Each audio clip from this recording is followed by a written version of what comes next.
নরসিংদী প্রাণকেন্দ্র কমার্শিয়াল গাড়ির রাজধানী ইটাখোলা থেকে আমি তাজুল ইসলাম বলছি। দেখতেই পাচ্ছেন মিটল মোটরসের সবচেয়ে বড় বিশাল মেলা। যারা নতুন এবং নিজি গাড়ি নিতে যাচ্ছেন তারা আমাদের মেলাতে উপস্থিত থাকার জন্য অনুরোধ করছি। মেলা থাকবে আগামী 22 এবং 23 তারিখ পর্যন্ত।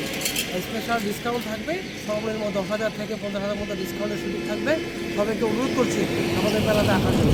সেই সাথে ইউটিউব থেকে যারা দেখছেন সবাইকে আমি আমাদের চ্যানেলটা সাবস্ক্রাইব করে আমাদের সাথে থাকার জন্য, ফেসবুক থেকে যারা দেখছেন ফলো দিয়ে আমাদের সাথে থাকবেন নিত্য নতুন ভিডিও পেতে। সবাইকে মেলাটা ঘুরে ঘুরে দেখানোর জন্য চেষ্টা করছি দর্শক।